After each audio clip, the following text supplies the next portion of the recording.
Sparky Coach Pod, Crowy here with Cam, fresh off Queensland, 2v1 up. Dominance. Absolute dominance, wasn't it? It was fantastic. What? So I'm going to say I was a little bit surprised. I'm being, I think for those who don't know, State of Origin was last Wednesday night, and Queensland won, and it was outstanding. I don't think we allowed to play. I don't think we allowed New South to really get into the game either. Nothing taking it away from the way we perform, but also too, I think from a New South Wales point of view, you're probably pretty disappointed in the scheme of things. Yeah, very disappointed, but really solid game. It was solid. Unbelievable. It was reminiscent for the NRL fans. It was reminiscent for me of the Knights v Para 2001 grand final. Joey Johns in his absolute full-blown zone, right? Second man. So basically, Badiris, Joey to Sean Rudder to Steve Simpson, one-on-one with Jason Taylor. If you don't know what that means, big man versus little man close to line, there's only one winner.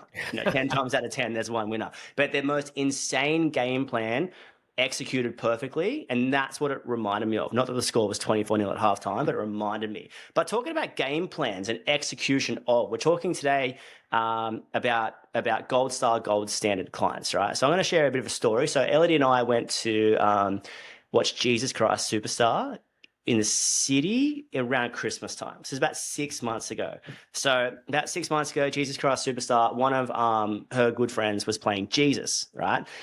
Really, really good singer and just a legend of a human. And so we go there and do it. And so we're waiting, so after the show, he was like, come wait and we'll, say hi.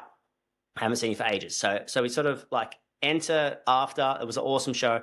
Come around and we're waiting with a whole bunch of people for autographs from the cast, right?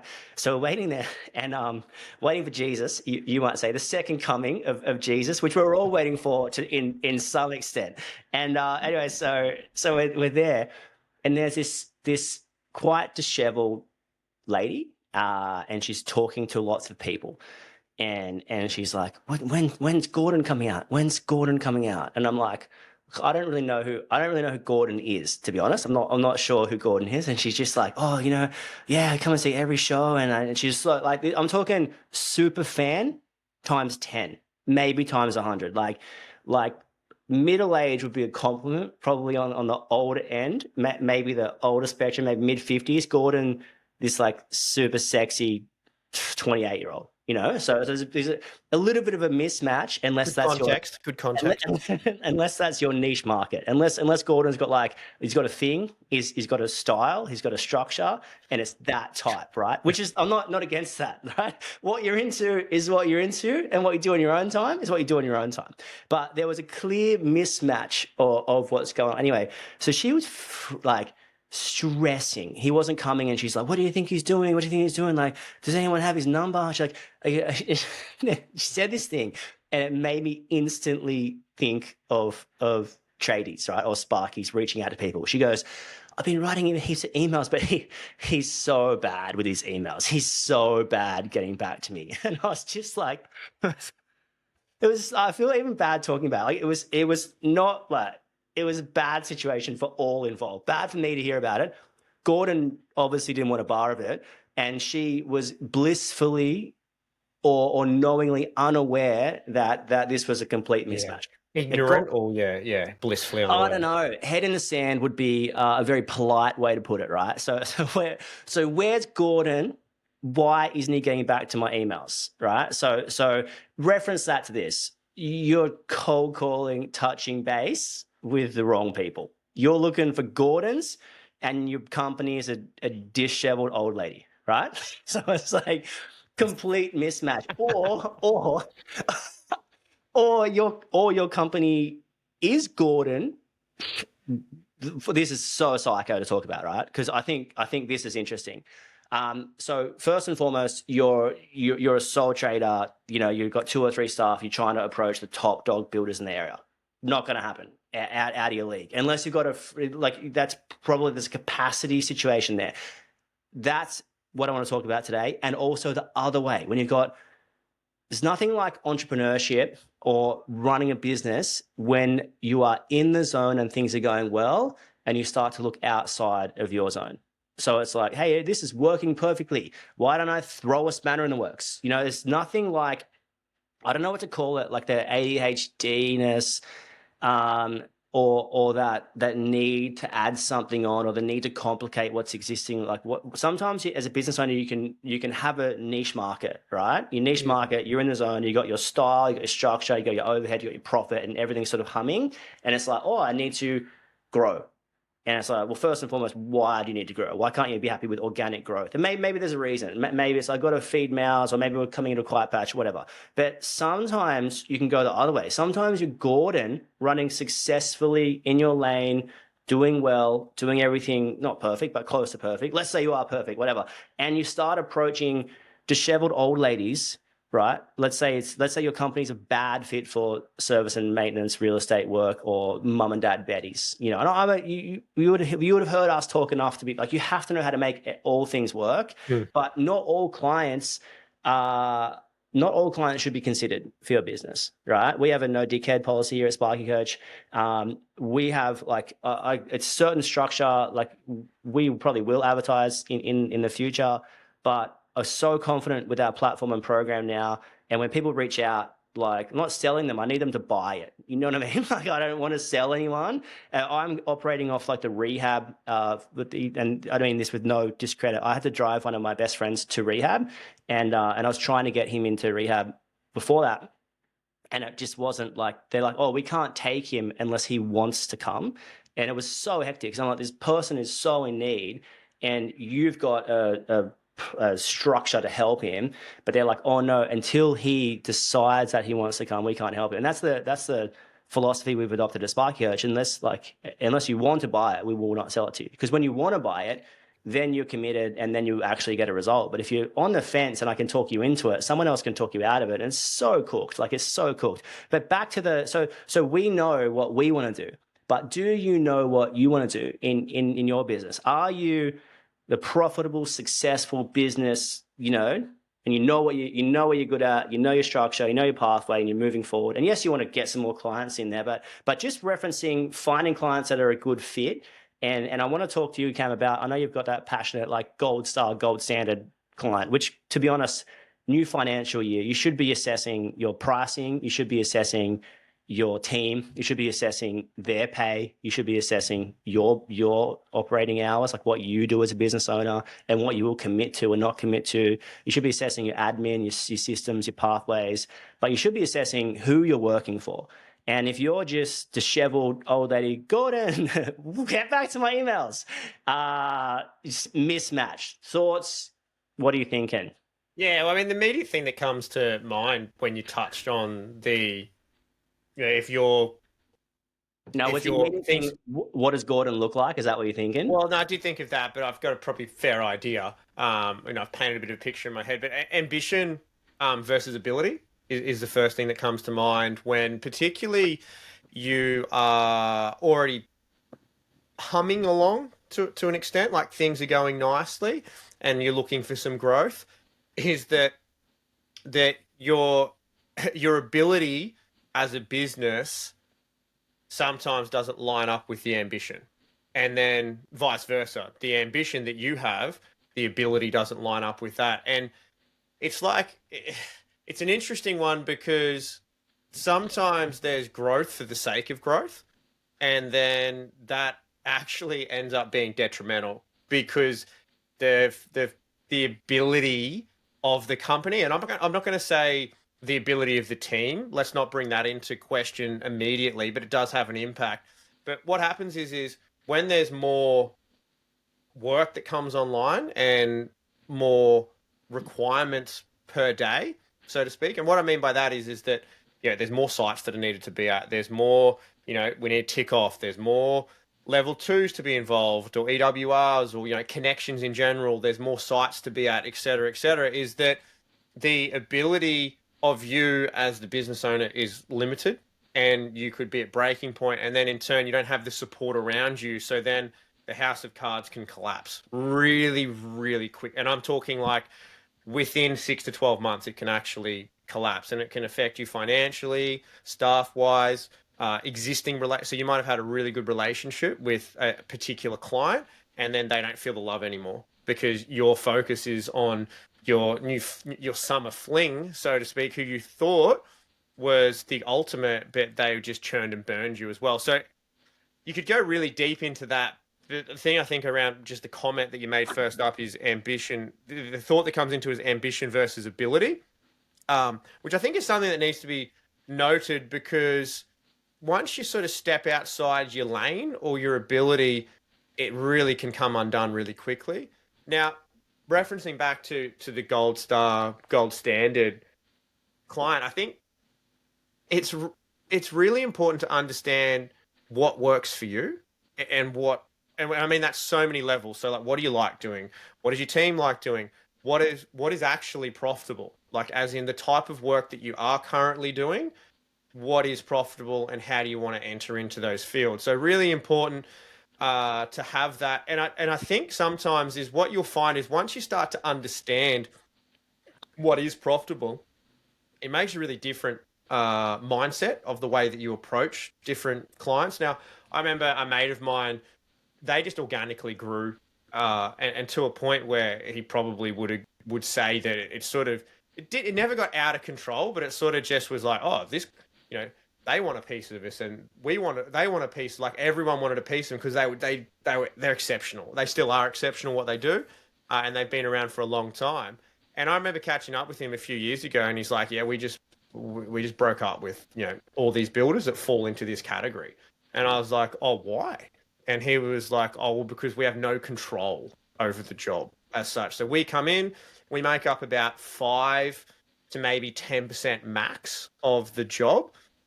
So we just get continually dictated to. I'm talking quite large scale jobs, like multi-million dollar electrical packages, and then tens of millions of dollars in builds. So they were getting dictated, and he's like, I didn't like the power balance. We had to bow to, if they needed us there, it was like it was like jump and say how high. So then I was like, so do you do anything for them? And he's like, yeah, we still do some projects with them, but it's when the power balance is in our control. So when they need us. So an example would be, instead of just building a shed, so to speak, or like a block of apartments or something like that, it's like, oh, we're building a data center or a pump station because they need us more than we need them, so to speak. In the fact that the electrical makes up such a critical part of it, it's like you're engaged in the whole process in this particular sense for this particular client, because it fitted, or my mate fitted their skill set. It was like, well, they needed to know where all the pits are going, all the conduits are coming up, how we're going to bring like, as opposed to, we're just going to build that wall and they can worry about it later scenario sort of thing. So the understanding your client and what you're chasing to look for. And I do agree with what Crowe just touched on there, is that they're always up for review because your skill set changes, the type of work that you're doing changes. And then I'm going to say, if you critically assessed all the clients that you have at any one time and the consistent ones who give you a lot of work, I'm going to say that there's probably changes occurring at any time that might not always end up aligning. And simple things could be like, hey, you have a really, really good relationship with them, but they might bring on other staff members to, say, a project manager or a site supervisor or something like that, which it changes the dynamic. And it's like, this isn't enjoyable anymore. It's not what we're after. Yeah, and I think rolling through your company's sort of the biggest strength of a company is to sort of recognize what they do and what they do well. And I think, and this is why I'm so passionate about, if you are considering getting business coaching, you would say, by getting business coached by someone who's sold labor and materials before, because it's such a different thing. So at Spark Coach, we sell a product that's sort of biblical. It's the same, yesterday, today, and forever. Amen. Right? That's sort of the situation. Like, we know what works, we know what gets results, and we stick in our lane and we go for it. And it's interesting because it's like, technically speaking, from a coaching point of view, I can go and make 100 phone calls on a Monday and maybe 4 people buy the program. That might be my quota for the week finished in one day. you don't have that luxury. Well, I have that luxury when you're selling, like, let's call a product, right? Selling a product, I have that luxury to do that. And oh, maybe 10 people bought the program this week. Oh, I give you a commission if I got a sales team. Like, you don't operate like them. That's not how you operate. You buy labor materials and you sell at a profit. So you have to first and foremost understand that your product is subjective. Subjective to who's doing it, subjective to, I'm not going to say no PowerPoint was created the same, but there's a lot of different variations of the same PowerPoint. Is it at an existing place? Is there asbestos? Is it double brick? Is it single brick? Can I get into the roof? Can I not get into the roof? Is Betty home? Is Betty not home? There's like 1,000 different variations of the one item. So you're dealing with subjectiveness in terms of labor. You're dealing with subjectiveness in terms of like, what is the actual job and how much is it? Who is your daddy and what does he do? So to quote the great Arnold Schwarzenegger from Kindergarten Cop, what an amazing movie.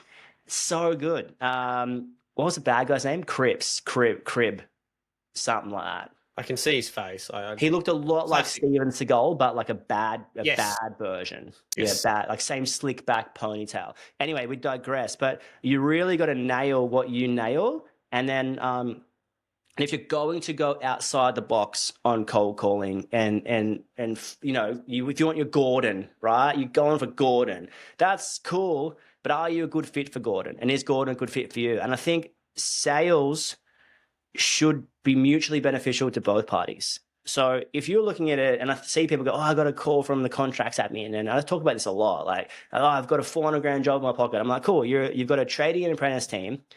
At some point, you're going to be owed 40 to 50% of that contract. So there's 200 grand outstanding. Can you fund that first and foremost? If the answer is no, don't quote it. Other than past that, they're going to keep 5% of your money for the payment terms are going to be 30 to 60 days, which you have no control over. They don't care what contract you have. You sign their contract, which is very understandable, right? When you borrow money from a bank, they don't sign your contract. You sign the bank's contract. It's not like that's. It's not like they do. No, they're not. That's just how the world works. Like, forget about it. That's you're a small fish in a big pond in that situation. Now you got someone that you don't know owing you $200,000, $100,000, $50,000. That has to be considered in all the cold reaching out. It has to be considered. Like, if someone's going to jump and give you a job in the next 2 weeks, why? I'd be sus on that. Like, who is doing that? What's the story? Why? Where was their last person? Like, I think you've just got to be consider it holistically from your side and from their side. That's where my head sort of goes to. So I think for like finding a gold standard client, right? Someone that you're a good fit for, that your company's align with on a value system and a trust system, and I think you've just got to always refine your product. And this is the thing as well. And I want to flip this because it's so easy. Yes, you need to find those people to work with, but I think so many times we can think the client's a dickhead when we're dickheads. That has to sink in. Like, in any situation, always ask yourself, like, what could have I done better in this situation? So sometimes we put certain clients in a too hard basket when in fact we've been difficult to deal with. They might have responded unreasonably, but they should have never had to respond to anything in the first place. So go with me here for a sec. I get blown up at by client, whoever, about a variation. Like, you told me that job was going to be X and it's Y. Like, what? And I'm like, oh, I did all the extra work. Like, I did this. I had my tool belt on for 3 days. Like, I finished at 5 o'clock. Like, I had sent people there last minute. And it's like, so they've flown off the handle rightly or wrongly, right? You've flown off the handle rightly or wrongly. In reality, what happened was you did an unapproved variation. So you should have never been in the conversation to start with, or in reality, you've let them down, or your process wasn't tight enough, or you've sent a tradie apprentice team instead of a tradie, or something has gone on. So I would challenge that and be like, sometimes we can think everyone else is a problem when in fact we're disorganized, we're busy, we're tired, and I think you've got to take it all in-house. If you've been incredibly reasonable, and I think for me, I remember this client, I want to go through two clients here. One was incredibly frustrating to deal with, right? You would have heard me talk before, if you listen to anything in the past, about like responding in lowercase from his phone. So any invoice had a problem with, and I was like, oh, this guy's punished, a massive punish. And then I looked up like our top 5 clients he spent like revenue wise, right, for the year, top 3, top 5, whatever, top 10, and he was number 2. They were number 2. And I looked at the work we did, and the work was awesome for them. And I'm like, okay, sweet. So I've got an issue with one thing, lowercase responses. One thing I've got an issue with. So I called him and I was like, I need that to stop. Or like, I love working for you. We're looking at you, great client. We love the style of work. Our teams get along. What's with this, and how do we stop that? And he was like, oh, cool, yeah. So now I started to call upon a standard invoice. Hey, it's laid out really cleanly. Let us know any dramas. I said, if you've got an issue, just call. Like, I'd so much rather chat it out. Emails stressing me out at this point. Like anything in writing just seems so much more full on. So easy conversation, nailed it. The other one, and this is a builder, classic case of, everyone's got builders are disorganized. And if you're going to full niche down in a market, I don't think you can. I don't think, you see all these like different companies coming through with X amount per truck. And I keep harping on about this, or chase all these work. Like, not every client's going to be a good fit for you. And also on that, you need to be able to make jobs of all sizes profitable. The guy you do $1 million job for is the same guy that needs a PowerPoint in his garage, or a Tesla charger in his garage. It's the same person, different jobs. You got to be able to know where your money's coming from and rein that in, right? So this builder was incredibly disorganized. Right? I don't want to name any names, but like this, just bad. But like in terms of legend human, tick. In terms of good work, tick. In terms of organization, boom, boom. Not going to happen. So I had to do a bit more management for their jobs. A bit more like, the quotes would be on an A4 paper, looks like your kid drew it. And I'm like, oh, sweet, Well, my kids, your kid might be able to draw. My kids are like me. Drawing is not in the DNA, right? Abstract. Yeah. Incredible. It's Picasso, but like not expensive. cheap. So I would be more work on the project management, more organizing site visits, like basically calling, hey, double checking this is good. The amount of more organization. This is Sydney, so level 2 stuff. So he's got a upstairs extension, hasn't considered the board, hasn't considered the earthing, hasn't considered the point of attachment, the level 2, anything like that. So I put together a checklist for him. And I was like, can you just check these before you? Because he's like, I don't want to get you to every job to quote, because it's a waste of your time, waste of my time. Just give me the price, give me the prices, everything, give me what I need to look at, and then we'll go from there. So I gave him this fully organized price book with a bunch of questions to ask, and maybe he got 2 in 7 or 8 jobs, whatever. So there was 8 jobs I wasn't quoting, he was quoting for us, and he'd be like, okay, this is the estimation, then we'll come in once I get it and win it. So we got able to organize a bit of a clean pathway. Also on his jobs, he was like, I don't really care if they're a bit more expensive. I'm talking these jobs were probably 5 to 35 grand, like in that real clean, easy sort of to quote zone, right? So on that was interesting because going into that, I was now able to be like, I don't care if you charge me 20% more or 30% more, or because the quote goes from 5 to 6.5. The quote goes from 10 to 11 grand, or that's not 30%, but a little bit extra for the management. He said, I don't want to do it. Can you quote it and just wrangle it? I'm like, yeah, we can do that. That's fine. So it was actually quite an interesting like conversation to have. So maybe just double check what you can do better or differently and roll forward from there. But thoughts, what are you thinking? Yeah, I think everything you said there is fairly, well, not fairly, it is extremely reasonable and fair. And I think always have a look at what you could do better. Now, because I think you could liken it to, we say we're busy, everyone is busy, right? So it's just perspective of what you deem as busier than them or something. It's like, it's not a competition to be the most busiest person in the world, right? But the reality is that there's argument for everyone, from Mr. and Mrs. Smith to the bathroom reno guy to the building manager to the facilities managers to your project managers to the builder, right up to, you know, a site supervisor on a multi-million dollar site. Everyone's busy. That's the reality of it all. So I think you need to have a look at, okay, how do we fit into this relationship, and how do we make this relationship continue to work for us? Now, the way I look at that is put yourself in their situation, right? So you're now the person in need of services, and you can apply this to anything that you do in business, because you could be like, hey, we need an IT company to help us with our logins and setup and things like that. We need the wholesaler to, you know, supply us the materials and things like that. Now, if you're not getting a reasonable service out of them, like, you're not going to be very satisfied with it. And what I mean by that is, I think it's a real front foot approach. So if you're easy to communicate with, easy to get a hold of, and are providing information on the front foot, I feel like you're going to be putting yourself above a lot of other people, right? And they're simple things like, hey, man, I'm just checking in. I know we touched on it last week, but is there any progress on the block wall works? Oh, no, man, look, I know I'm really, you know, and it's just like, hey, I'm not hassling you. I'm just keeping it front of mind so that we make sure it doesn't get missed. And what happens is, over time, you start to build those relationships with people, and they appreciate it because they know you've got your back, right? So that it's, and I'm talking about the site supervisor, insert person here. They understand that, oh, yeah, when you ring on, just like, oh, hey, Robbo, just letting you know, we relamped the car park 12 months ago now, and probably good idea just to go through and we'll check on bits and pieces to see what isn't working. Oh, yeah, that's really good. Or drop in, hey, how are you? Grab a coffee. Hey, let's just do a walk through the facility and see what's going on.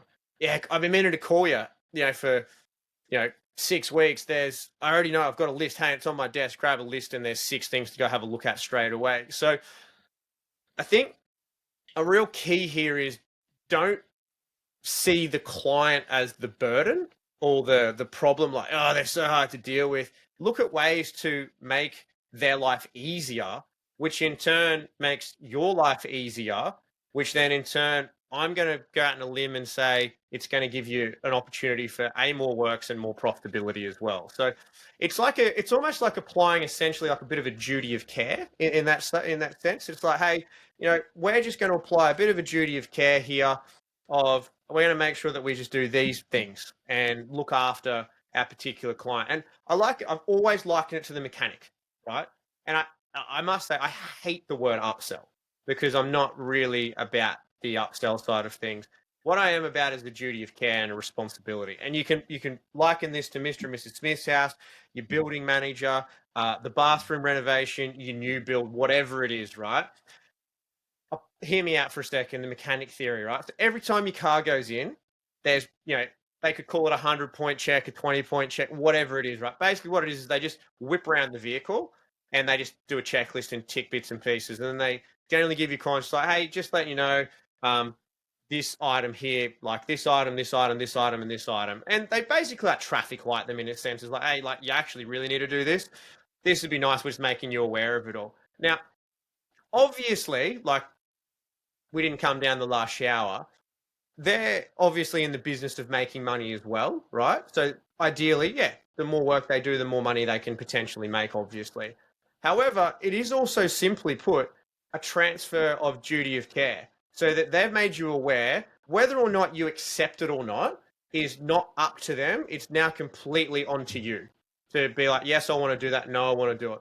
But what happens is once you've left and picked up your car again from the mechanics, and you chose not to do A, B, C, D, E, F, and then there's repercussions that occur. So an easy one could be like, hey, no, I'm not going to get my tail lights changed. I'll do it myself on the weekend. Weekend passes, 2 weeks later, you get pulled over, and the police officer has a conversation with you, and you're like, oh, man, I didn't do it. That's on me. Whereas if you reverse the roles and apply the theory of, well, if they didn't tell me and I wasn't aware of it, I'd be filthy of letting them know. So I really like to have a bit of a think around with your clients, is like, hey, how can we be better to help them and assist them? And if we're going to apply that in an electrical sense, making them aware, it's not your decision. Crow talked about this the other day. I can't remember if it was in a potty or not, but he spoke with his client and he was like, "Oh, yeah, look, that switchboard there, like, yeah, it needs to be replaced. It's pretty old. It's got asbestos in it. Oh, how much is that going to be?" And Crow's like, "Oh, probably like, I know, 40K." And the bloke was like, "Yeah, sweet, just get it done." So, like, it's not our decision to make the decisions for people, but I think it's really, really important to understand that it's in our best interest to make the life easier for the client. And that can be by letting them know what things are going to cost, letting them know what options they have, and letting them know when things are needed to be done while jobs are in progress. And I think that's really, really important to understand because that will put you above reproach as well. Because generally, when you initiate the conversation, that initiates a response, and you don't find yourself in that situation of like the unapproved variation. That's basically it alleviates the unknown, the awkward conversations that occur.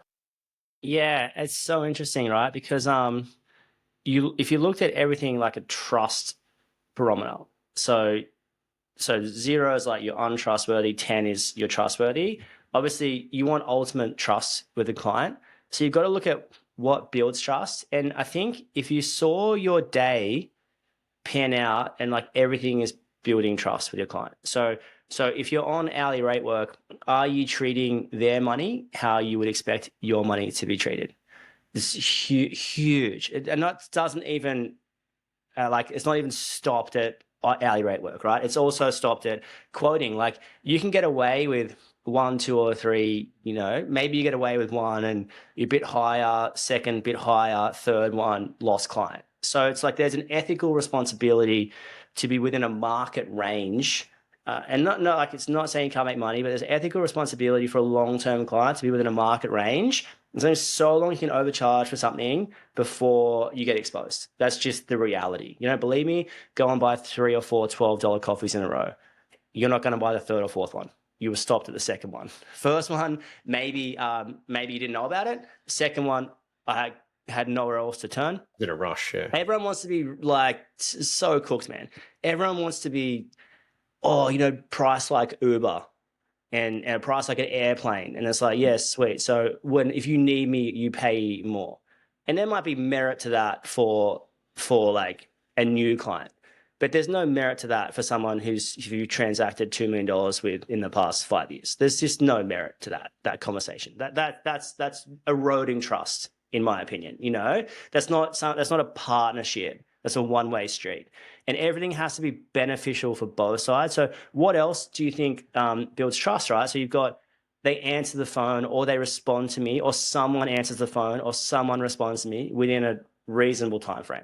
So getting back to people's emails. I remember this one time, this guy, I was really busy, like subjective busy, right?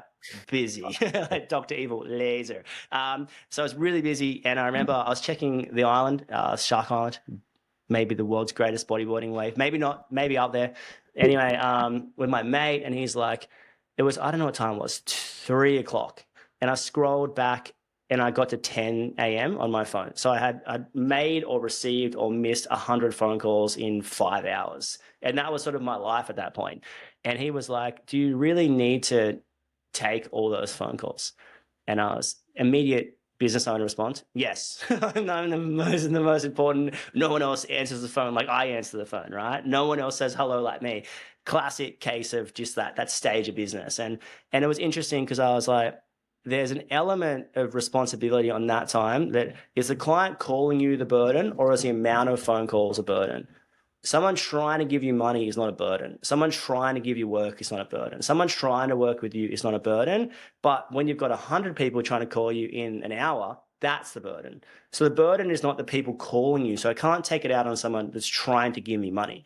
I should be taking it out on why am I the only person that can actually do this? Can someone else do this? So it's actually, and it's kind of like what I was saying before about the invoice, getting to the root cause of why you feel how you feel. So the root cause wasn't that like, get rid of this client, like this client sucks. The actual cause was the lowercase email responses. So what is the root cause in your business? And everyone wants to say the word system and process is so unbelievably overrated. Like it just sounds like such a big thing, but you got to have systems or processes, or accountability, you might even say. Like, what is the time frame? I believe that everyone should be gotten back to within the business day, like on the same business day. That's what, if someone contacts you at 7:30 p.m. and they've got an emergency and you don't answer, you miss that job.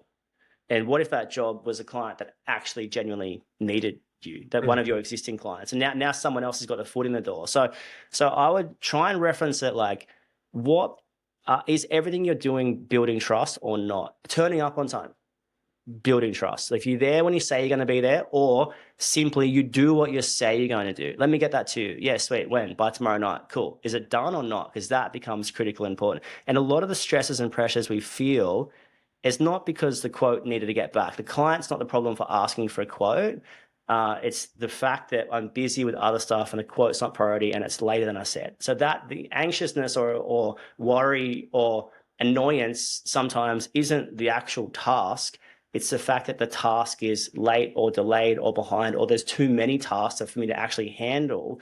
And this is kind of going back to what we're saying is, are you in the right spot? Like I see so many people, especially in the real estate world or small job world. Generally speaking, you can get, this is loose terminology. You've got for every 2 hours on site, that creates 1 hour of office work. So real estate's fantastic, cool for giving you some work, and some people are really making it work.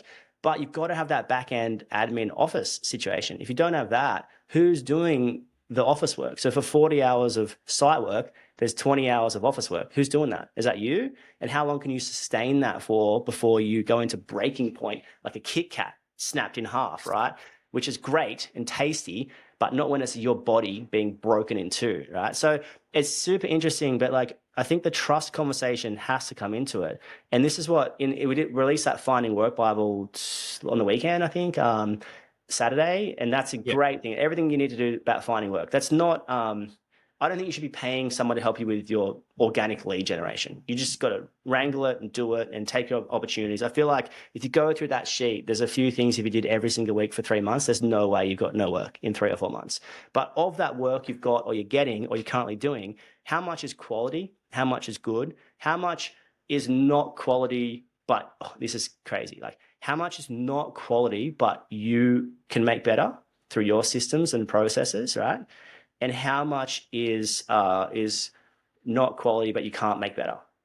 And that's okay. But I feel like you do need a sounding board, an external sounding board, to discuss this, because if you're at the pub or a barbecue around a fire pit having some beers, it's always the client's fault, right? Anyone that's always saying it's someone else's fault is like a cooked human. There's no way everything is someone else's fault all the time. There's a common denominator here, and maybe it's like something. You got to break into that and work out why. So you've always got to ask yourself, even if the client wasn't a good fit, well, how do we better? Maybe I shouldn't have been working with him in the first. Maybe I shouldn't have even been in that position in the first place. And I'm not dealing with an issue. I'm dealing with an issue now. Yes, bad client.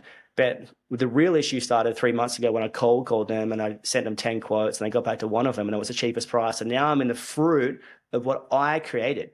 So I stabbed myself in the leg and then cry out for help. Like, oh, help, my leg's been stabbed. No, I stabbed it myself. That was a self-inflicted issue. I created that issue and now I'm dealing with ramifications of it. So that's I feel like responsibility, ownership, accountability, trust. What do you think about that whole the whole world?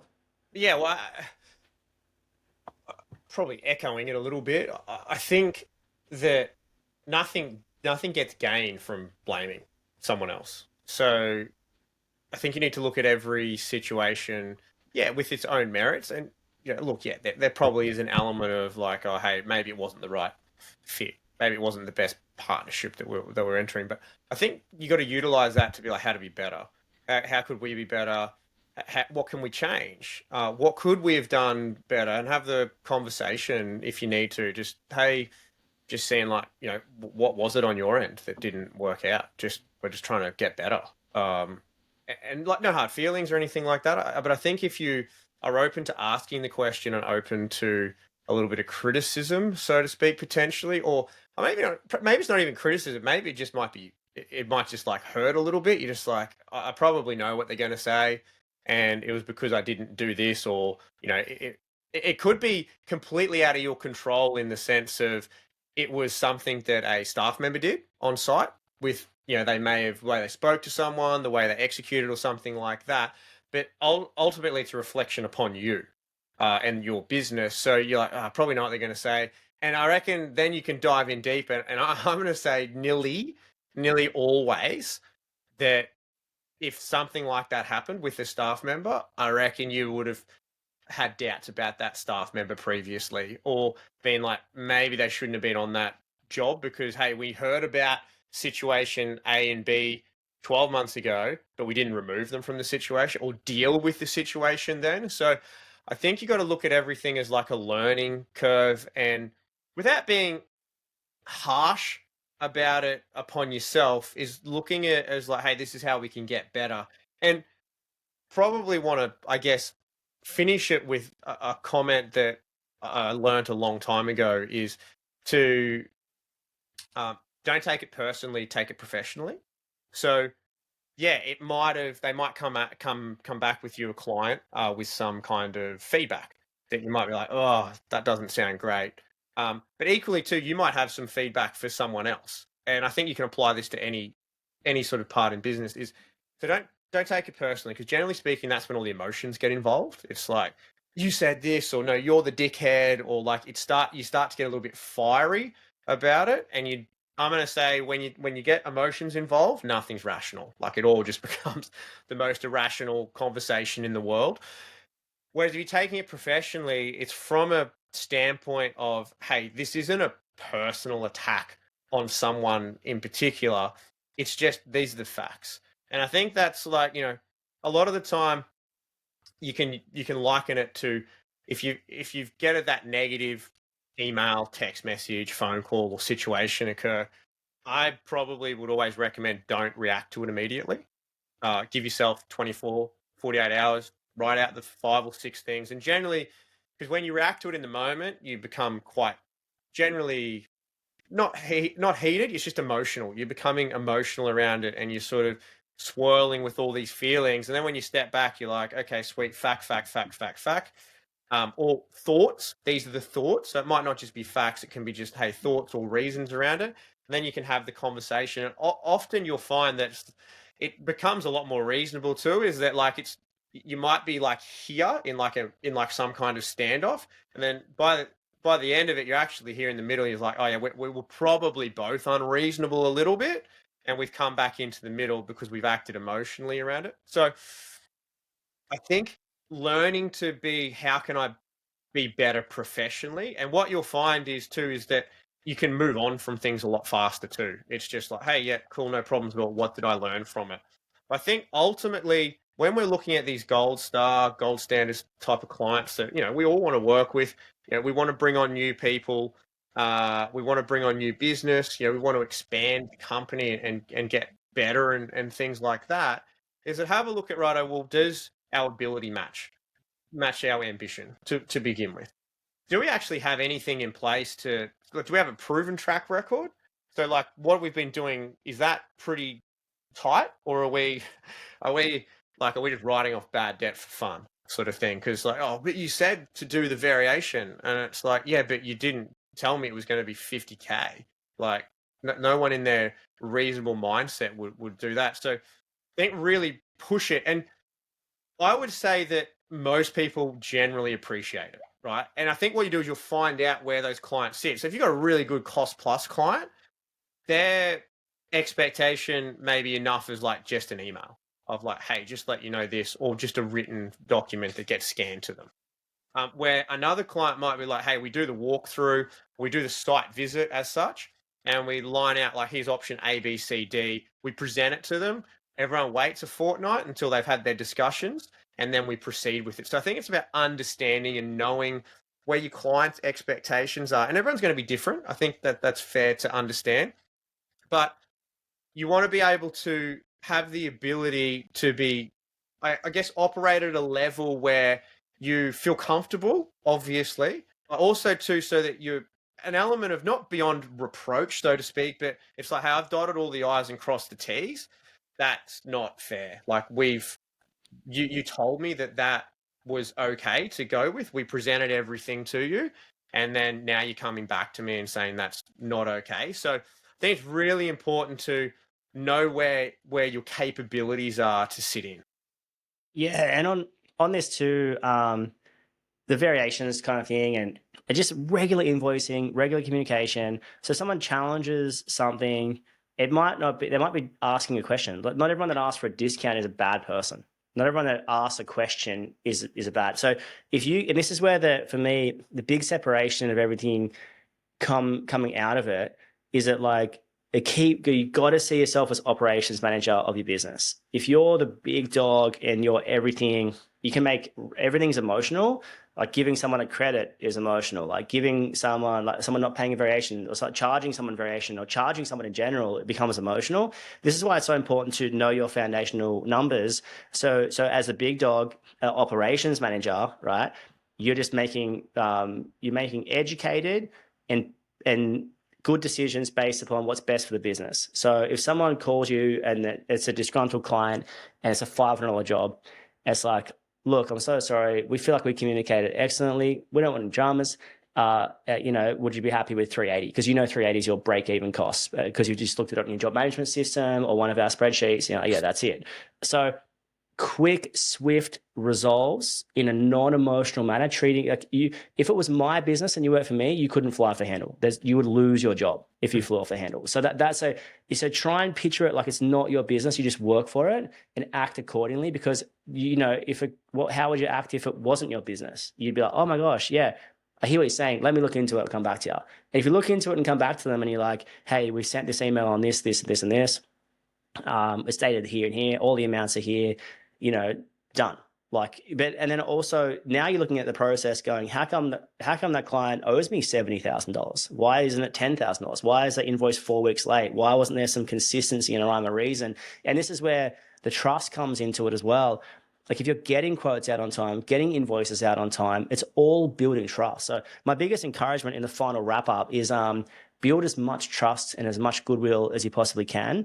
And then kind of reference your own time. You've only got so much time. So is it going into the right avenues? Are you better off? Are you chasing Gordon, right? And his good looks and his sexy body and his good singing voice? Like, are you chasing that? It's not a good fit. You're not a match for Gordon. Maybe you're chasing an ideology, a dream, or you've seen something on Instagram and you're like, that's what I want. And it's not really what you can service.